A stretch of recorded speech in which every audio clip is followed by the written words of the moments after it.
bonjour. Bienvenue dans cette nouvelle émission BELS, Bien-être, les loisirs et la santé, qui aujourd'hui sera dédiée au TDAH. Cet acronyme, trouble de l'attention avec ou sans hyperactivité. Et pour en parler, nous accueillons donc justement Madame Aïta Bed Saadia. C'est ça. Président de l'association AP10 Réunion, reliée à un AP10 au niveau national. Très bien. Elle est venue avec son vice-président, Monsieur Gamassia Pedro. Oui, bonjour. Voilà. Qui donc vous intervenez sur toute l'île finalement. Hein. Il n'y a pas de sectorisation pour vous. Tout à fait. Tout à fait. Nous avons aussi donc Monsieur Lachoumaya Laurent qui nous vient de l'IASAM. Bonjour, voilà Lachoumaya Laurent, éducateur sportif sur le centre de la ressource avec l'association IASAM. Et j'interviens aussi dans le cadre de la médiation animale au sein de l'établissement. Nous en parlerons justement, la liaison de cette médiation avec des gens porteurs du TDAH. Très bien, c'est ça. Laurent, qui, je le précise, est enseignant en activité physique adaptée, puisque nous avons l'habitude d'en rencontrer, et c'est une spécialité qui est très intéressante dans ce cadre. Nous avons aussi Madame Caillère, pardon, c'est encore le cas. Donc, Caillère Nadia, qui est de l'association Dissemblables. Bonjour. Vous exercez quelle fonction à cette association ? Je suis vice-présidente à l'association Dissemblables et j'anime les ateliers parents-enfants. Et puis, vous êtes aussi, par ailleurs, parent d'un enfant lui-même porteur de TDAH. Exactement, d'un jeune homme de 15 ans. Tout à fait. Alors, cette fameuse appellation, pour les gens, il y a déjà le mot trouble de l'attention et il y a le mot hyperactivité. Il y a les deux choses. Pouvez-vous nous en parler ? Qu'est-ce qui veut commencer ? Alors, si je prends l'exemple de mon fils, il a un trouble de l'attention sans hyperactivité. Après, on a le trouble de l'attention. Enfin, on dit trouble de l'attention, mais c'est trouble déficitaire de l'attention, en fait. Oui. Avec hyperactivité. On va dire que c'est un enfant, en gros, comme le président dit, monté sur ressort. Pleine vie, on va dire. Alors, commençons par ceux qui sont sans hyperactivité. Ça se traduit comment pour lui, à l'école, ailleurs, à la maison ? Alors, à l'école, ça va être compliqué. C'est quelqu'un qui va se fondre dans la masse, qui va jamais lever le doigt, qui va rester très discret, qui va être vite fait, comment dire, il suffit qu'on le place à côté de la fenêtre à l'école, et ça y est, ça va le perturber et il ne sera plus concentré dans son travail. Tous les distracteurs sont bons. C'est ça. Le bruit, Oui. la discussion du voisin. Oui, exact. Même si les gens chuchotent au fond de la classe, lui, il l'entend. C'est ça. Et ça va venir d'un distracteur pour lui. En fait, quand on dit trouble de l'attention, c'est aussi un mode de fonctionnement où, peut-être à l'inverse, il va entendre tout. Et donc, il va gérer tout en même temps. Est-ce que c'est un peu ça ? Oui, c'est un peu ça. Alors moi, pour rebondir à ce que vient de dire Nadia, moi j'avais aussi un fils TDAH. Bon là, ça s'est calmé parce qu'il va sur ses 18 ans, donc avec l'âge, ça s'améliore. C'était juste limite hyperactivité, mais moi, il n'était pas silencieux. C'était plutôt l'inverse. Il se faisait bien remarquer. Puis là, comme il n'avait pas de problème scolaire, donc on avait du mal à comprendre parce qu'il fonctionnait bien. Donc je disais, celui-là, il perturbe, il est perturbant, parce que perturbé, pas de problème scolaire. Donc j'étais tout le temps convoquée. Oui. Voilà, En tout le fait, temps convoquée. c'était l'élève mal élevé, entre guillemets. Oui. J'avais de la chance d'être de la maison éducation nationale, donc on me prenait différemment. Oui, on peut préciser que professionnellement, vous êtes psychologue de l'éducation nationale, ce qu'on appelait anciennement les COPSI. C'est ça. C'est-à-dire que dans le secondaire, vous accueillez les gens, vous les orientez, vous les conseillez pour pouvoir trouver leur vocation. C'est ça. Donc voilà, donc c'était TDAH avec ou sans hyperactivité. Donc quand on vu par un médecin, il n'était pas déclaré comme hyperactif, donc il n'avait pas ce médicament. Mais après, c'est difficile à gérer parce qu'il faut canaliser, il faut trouver des activités, faut l'écouter, une estime de soi en baisse. Et comme les relations sont délétères avec les adultes, avec ses camarades, C'est ça. donc c'est pas facile. C'est pas le copain qu'on invite à l'anniversaire, c'est Pas ceux toujours. qu'on oublie toujours et on invite des autres. C'est Mais ça. celui-là, on va se dire, mince. Et même si un gamin veut l'inviter, les parents vont dire, ah non, celui-là, il va tout nous casser, si tu peux éviter. Alors, justement, vous venez tous les deux de décrire quelqu'un qui a un trouble qui, en apparence, n'a rien, il n'a pas de handicap. Je vous propose de découvrir ce logo qui illustre très bien, c'est le logo du handicap invisible. Alors, il évoque pourquoi pour vous, quand on le regarde comme ça? Alors, effectivement, je me suis posé longuement la question avant de le comprendre et j'ai eu la chance d'avoir dans nos chroniqueuses Madame Cuche qui m'a dit « Mais pour moi, c'est évident, il y a quelqu'un qui est debout, tout à fait normal, on va dire Valide. comme tout le monde, valide et tout, et il y a son ombre. Et c'est son ombre qui porte le handicap. Et là, j'ai compris, et oui, c'est pour ça que c'est le logo du handicap invisible. non visible. Ou invisible, ou on dit handicap non visible. Effectivement, Monsieur Gamatia, vous reconnaissez dans cette description? Tout à fait, parce que moi aussi, je suis parent d'une fille qui est dyspraxique. Oui, atteint de 10. Voilà, atteinte de 10. On a constaté dès le début que c'était un problème d'estime de soi, une perte de confiance, d'accord? Et bien entendu, ça a une incidence importante au niveau scolaire. Mais encore faut-il, et là on rentre dans une problématique assez profonde, pouvoir diagnostiquer ces enfants-là. Alors, ça peut s'expliquer par le fait que les troubles 10, on a découvert ça récemment, à peine une quinzaine d'années, si mes souvenirs sont bons, et que même si aujourd'hui les choses ont tendance à s'améliorer au niveau scolaire, avec certaines dispositions qui sont prises, mais toutes les personnes qui n'ont pas pu être diagnostiquées et qui aujourd'hui sont adultes, on est passé à côté de quelque chose. Exactement. Effectivement. Et quand vous parlez de diagnostic, justement, quelles sont les personnes qui peuvent poser ce diagnostic? En fait, le premier constat se fait au niveau scolaire, mais encore faut-il que les enseignants soient suffisamment formés. Si je prends la période où ma fille a été scolarisée, on sait que les troubles 10 ne disparaissent pas. Ils peuvent s'améliorer en faisant de la rééducation, mais on revient toujours à la même chose. On peut rééduquer à partir du moment où on a fait un diagnostic. Donc, comme on dit trivialement, c'est l'histoire du chien qui se prend la queue. Oui, et pour répondre à la question de qui pose le diagnostic, Oui, en fait, avant de passer au professionnel, je dirais que c'est aussi les familles. tout à fait, en Voilà. premier, Voilà, tout premier, c'est eux qui s'en Voilà. aperçoivent ou pas. Ou pas, ben justement, c'est là de les sensibiliser sur les repères. Les repères par rapport à l'enfant. Et déjà, après, d'orienter. Alors, il y a déjà la première personne, c'est le médecin de la PMI ou le médecin traitant, qui après, selon le diagnostic qu'il va poser, va diligenter une investigation auprès des professionnels plus confirmés par rapport à avoir une assise plus sûre par rapport à des questions qui se posent. Donc déjà, le médecin, soit le médecin traitant, le médecin de la PMI, ou après le médecin d'éducation nationale dans le milieu scolaire. Et quelles sont les alertes? Parce que les parents, ils peuvent aussi d'eux-mêmes venir avec quelques alertes. Oui. Il n'est pas facile, il est très difficile au départ de poser le diagnostic. Comme vous dites, on ne le connaît pas suffisamment. Tous les professionnels de santé ne sont même pas tous parfaitement au point parce qu'ils ont été formés avant que ça se développe. Et certains font de la formation continue, d'autres un peu moins. En tout cas, poser le diagnostic n'est pas facile. Non. Ça peut se confondre avec différentes pathologies, maladies ou handicaps qu'on a. Mais déjà, si on a senti qu'il y a un problème, au moins, ça enclenche le processus pour aller poser le doigt et de savoir quel est le problème. Est-ce que c'est l'autisme? Est-ce que c'est un trouble de l'attention, déficitaire de l'attention? Voilà. En tout cas, très, très difficile.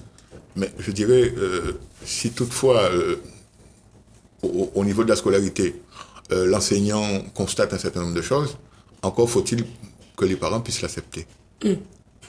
Ah oui, tout à fait. Et là, les associations sont là pour ça. Exactement. Vous êtes là pour ça, c'est que vous faites le lien entre l'éducation nationale et les familles.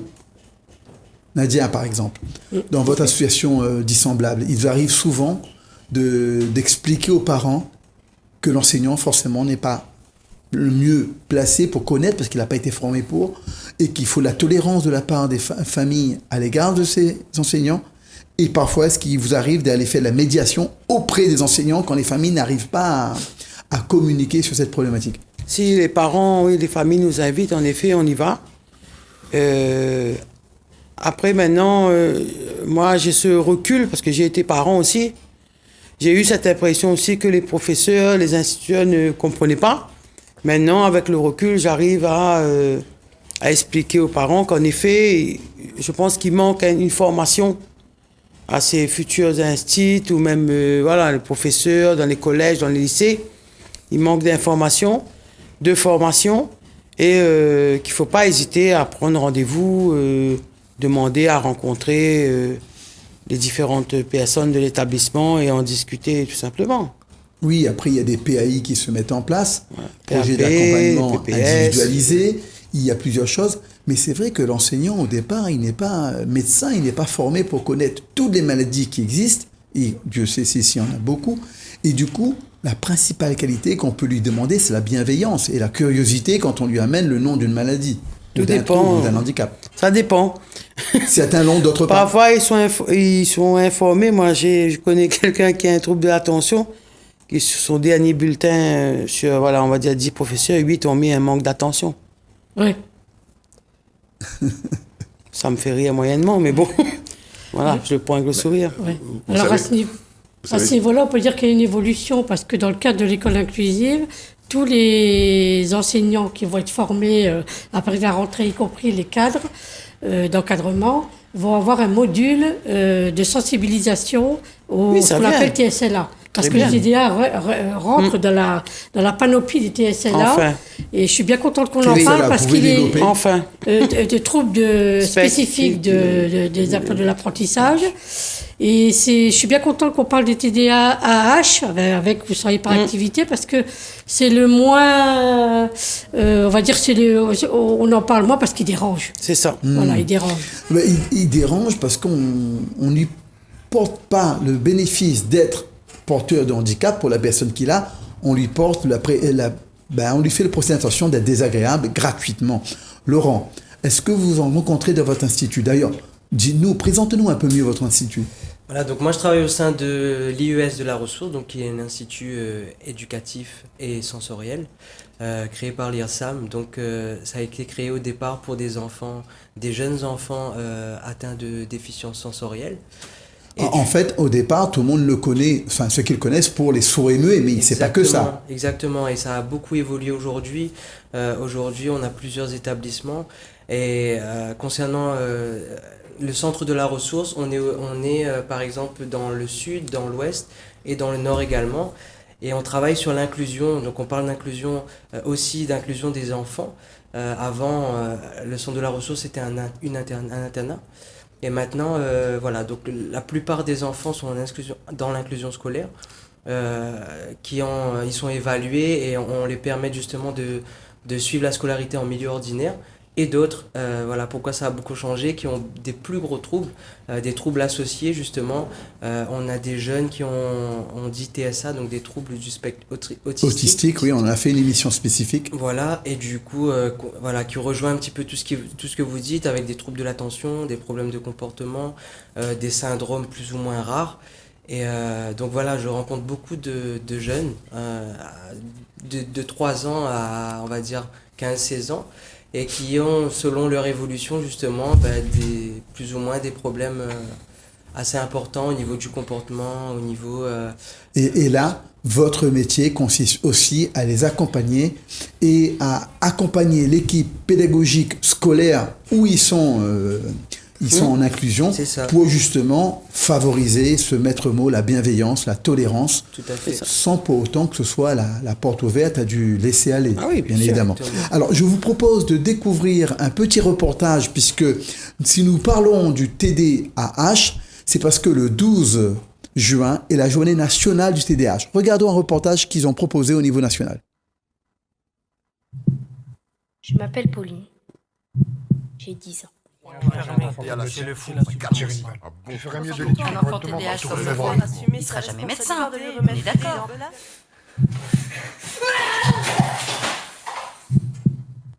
J'ai toujours envie de jouer. Mais personne ne me comprend. Je suis toujours active. Mais on pense que je suis mal élevée. Alors que je suis atteinte du T. D. A. H. Trouble, déficit de l'attention. avec ou sans hyperactivité. C'est un trouble du neurodéveloppement qui touche 5% des enfants et 3% des adultes, qui se traduit par un manque d'attention, de l'impulsivité. Près de 2 millions de personnes sont concernées en France. Ce trouble engendre un manque de confiance en soi. 81% des élèves avec TDAH sont en souffrance scolaire. Pourtant, il existe des solutions et des prises en charge. Nous ne sommes pas mal élevés, juste incompris.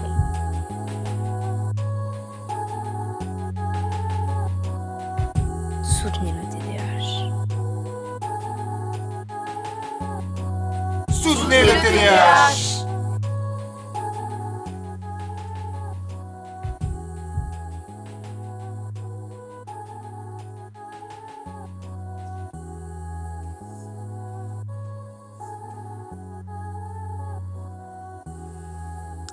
Oui, une très belle vidéo. Et moi, j'aime beaucoup cette image juste un peu avant la fin, où on devine que c'est le père, c'est peut-être aussi l'éducateur, qui prend cet enfant dans ses bras, qui l'accompagne. Et ça, c'est magnifique. C'est la bienveillance dont ils ont besoin. Cette affection-là a manqué, comme vous le dites. À l'époque, on ne le connaissait pas. Aujourd'hui, il y a moyen quand même de faire autrement. Il y a moyen au niveau de l'éducation nationale. Et il faut en parler tout autour de vous. Dire que si un enfant est désagréable au départ, peut-être c'est parce qu'on n'a pas encore posé le doigt sur son handicap. Madame... C'est tout à fait ça. L'image montre bien l'enfant, il est empêché, il est perturbé parce que c'est comme si qu'il avait un ampli dans sa tête. Tout est multiplié. L'odeur, le regard de l'autre...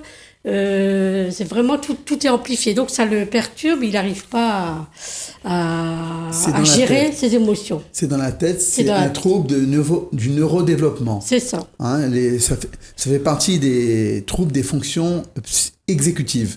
Donc ça nous embête dans toutes les tâches au quotidien. Donnez-moi un exemple, par exemple pour vos enfants, qui a été marquant pour vous, où ça a vraiment posé problème. Les devoirs, parfois, autre chose? Les devoirs, c'est un véritable cauchemar. Après une journée d'école, on ne peut pas le mettre assis à table pour lui dire, viens, on va réviser. C'est pas possible. Moi, j'ai abandonné très tôt parce que je voyais que c'était une souffrance pour lui. Et aujourd'hui, quand les parents m'appellent pour me dire, oui, il n'arrive pas à se poser pour apprendre sa poésie. Je leur dis non, il se met à l'envers dans le canapé. Peu importe, mais il apprend comme ça. C'est sa façon d'apprendre, même s'il est à l'envers, allongé, sur une balançoire. Peu importe si ça rentre. Ou sur un vélo, ou il est en train de jouer à une balle. Exactement. Il fait des rebonds avec la main gauche pendant que la main droite, il tient son cahier ou inversement. Voilà. Mais à côté de ça, par exemple, je prends l'exemple de mon fils. Lui, il est arrivé, ma fille, au bout de la 5e fois, pour apprendre sa poésie, elle retenait le texte. Lui, au bout de la 2e fois, tout en jouant à côté, il arrivait à capter la poésie et à la retenir plus vite que sa sœur. Ouais, il apprend très vite. Moi, j'ai eu le même problème. Alors, sauf que moi, du coup, je ne m'occupais pas des devoirs parce qu'il était assez autonome et tout ça. Oui. Ça, c'est une chose aussi qu'on peut conseiller aux parents. Je le mettais en études à l'école. Donc, ce n'est pas moi qui faisais. Alors là, effectivement. Voilà, c'est pas moi qui faisais. Du coup, il n'y avait pas de bagarre à ce niveau-là. Quand c'est les parents, c'est plus compliqué. Il y avait des bagarres sur autre chose, mais pas sur les devoirs. On n'est jamais autant patient avec ses enfants que les autres peuvent l'être. Tout à fait. Les autres sont bienveillants. Ils sont pédagogues, plus que moi. Il ne faut pas oublier qu'il y a une prise médicamenteuse souvent pour ces enfants-là. Pour certains. Alors, il y a un débat là-dessus. Certains sont contre, d'un point de vue purement philosophique, parce qu'ils disent que c'est considéré comme une forme d'addiction. Exactement.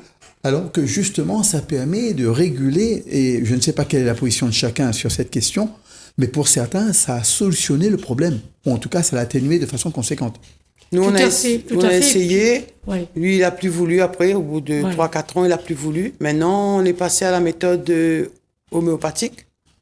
On est allé voir un homéopathe et ça marche plutôt pas mal. Donc après, on va essayer, on va voir. Dans certains cas, on peut constater aussi beaucoup de lenteur dans l'exécution des tâches. Oui, parce qu'ils sont en train de tout traiter comme s'ils jouaient aux échecs. Avant de prendre une décision, il faut qu'ils évaluent tous les possibles et du coup, c'est même certains sont associés à du haut potentiel et ils analysent tout en permanence. Mais en même temps, on a de ces enfants qui ont une mémoire phénoménale. Ça veut dire Oui, qu'ils apprennent sans avoir lu un texte, en écoutant la radio, en écoutant la télé, ils retiennent les chansons, ils retiennent les textes, ils retiennent les numéros de téléphone.